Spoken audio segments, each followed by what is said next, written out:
ভারতের cockroach party তারা মোটামুটি 30% সাফল্য লাভ করেছে। তেলাপোকা যারা আছে তারা 30% সাফল্য লাভ করেছে। 30% কেন বলবো? যে তারা যে 3টা দাবি করেছিল তার মধ্যে প্রথম দাবি ছিল শিক্ষামন্ত্রীর পদত্যাগ। অবশেষে মোদী সরকার বাধ্য হয়ে শিক্ষামন্ত্রীকে পদত্যাগ করাইতে বাধ্য করছে।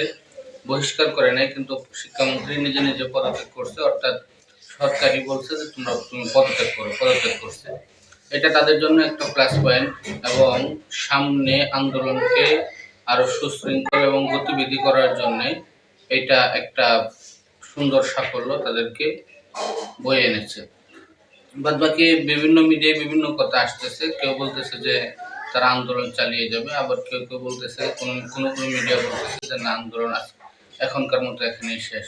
তো যতটুকুই হোক, যেভাবেই হোক, যদি আন্দোলন চলে তাও ভালো, আর যদি আন্দোলন না চলে তাও ভালো। যে মোদি মিডিয়াকে, মোদি গদিকে একবারে নড়িয়ে চড়িয়ে দিয়েছে, যে কারণে মোদি ভয় পায়া তারা বাধ্য হয়েছে শিক্ষামন্ত্রীকে পদত্যাগ করানোর জন্য।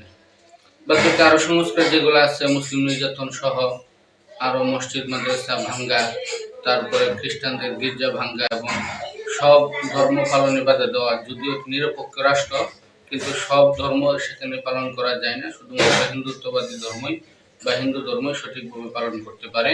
হিন্দু ধর্ম যারা বিজেপি করে এবং যারা আরএসএস সদস্য, তারাই শুধু তাদের ধর্মটা সঠিকভাবে পালন করতে পারে।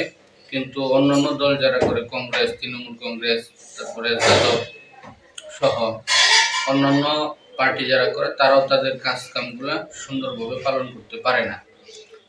তো এই বিষয়টাও যদি তেলাপোকারা দেখতো, তাহলে এই বিষয়টা নিয়েও যদি তারা কথা বলতো এবং আন্দোলনে নামতো, তাহলে ভারতবর্ষ সব ধর্মের মানুষের জন্য নিরাপদ হইতো।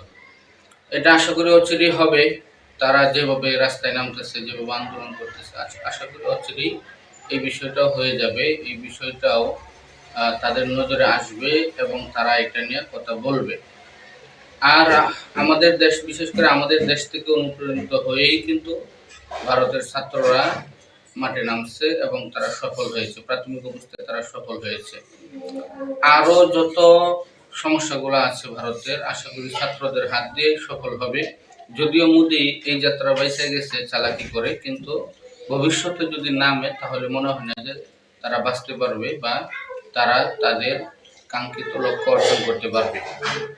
এখন এখানে যারা আন্দোলনে নামছে, আজকের খবর শুনলাম যে যারা আন্দোলনে নামছে তাদের মধ্যে থেকে মুসলমান যারা, তাদেরকে বাইসা বাইসা গ্রেফতার করতেছে। এটা খুব আশঙ্কাজনক এবং আতঙ্কের।